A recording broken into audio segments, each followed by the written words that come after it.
আব্দুল মাঝির গল্প। রবীন্দ্রনাথ ঠাকুর। আব্দুল মাঝি, ছুঁচলো তার দাড়ি, গোঁফ তার কামানো, মাথা তার ন্যাড়া। তাকে চিনি। সে দাদাকে এনে দিত পদ্মা থেকে ইলিশ মাছ আর কচ্ছপের ডিম। সে আমার কাছে গল্প করেছিল একদিন চৈত্র মাসের শেষে ডিঙিতে মাছ ধরতে গিয়েছে। হঠাৎ এলো কাল বৈশাখী, ভীষণ তুফান, নৌকো ডোবে ডোবে। আব্দুল দাঁতে রশি কামড়ে ধরে ঝাঁপিয়ে পড়ল জলে, সাঁতরে উঠল চরে, কাছি ধরে টেনে তুলল তার ডিঙি। গল্পটা এত শিগগির শেষ হলো, আমার পছন্দ হলো না। নৌকোটা ডুবলো না, অমনি বেঁচে গেল। এ তো গপ্পই নয়। বারবার বলতে লাগলুম। তারপর সে বললে, তারপর সে এক কাণ্ড। দেখি এক নেগড়ে বাঘ, ইয়া তার গম জোড়া। ঝড়ের সময় সে উঠেছিল ওপারের গঞ্জের ঘাটের পাকুড় গাছে। দমকা হাওয়া যেমনি লাগলো, গাছ পড়ল ভেঙে পদ্মায়। বাঘ ভায়া ভেসে যায় জলের তোড়ে। খাবি খেতে খেতে উঠল এসে চরে। তাকে দেখে আমার রশিতে লাগালুম ফাঁস। জানোয়ারটা এত বড় চোখ পাকিয়ে দাঁড়ালো আমার সামনে।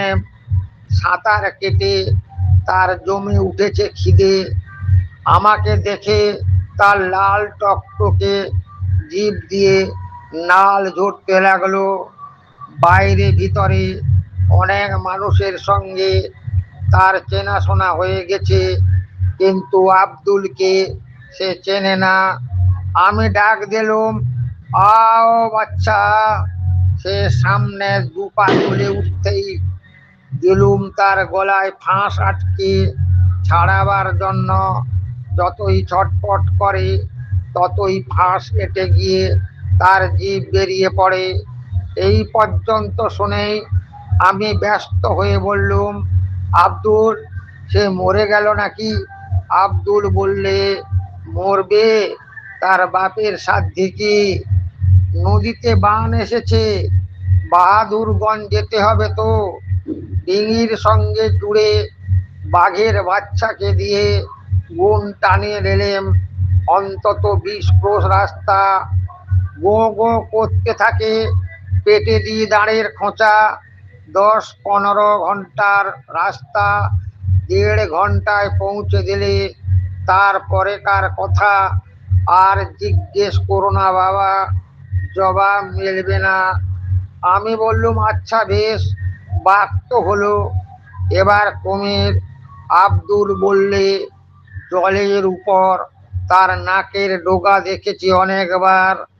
নদীর ঢালু ডাঙায় লম্বা হয়ে শুয়ে সে যখন রোদ পোহায়, মনে হয় ভারী বিচ্ছিরি হাসছে সে। বন্দুক থাকলে মোকাবেলা করা যেত, লাইসেন্স ফুরিয়ে গেছে। কিন্তু মজা হলো, একদিন কাঁচি বেঁধেনি, ডাঙায় বসে দা দিয়ে বাখারি চাঁদছে। তার ছাগল ছানা পাশে বাঁধা। কখন নদীর থেকে উঠে কুমিরটা পাঁঠার ঠ্যাং ধরে জলে টেনে নিয়ে চলল। বেদেনি একেবারে লাফ দিয়ে বসলো তার পিঠের উপর। দা দিয়ে ওই দানো গিরগিটির গলায় পোঁচের উপর পোঁচ লাগালো। ছাগল ছানা ছেড়ে জন্তুটা ডুবে পড়ল জলে। আমি ব্যস্ত হয়ে বললুম, তারপরে? আব্দুল বললে, তারপরেকার খবর তলিয়ে গেছে জলের তলায়, তুলে আনতে দেরি হবে।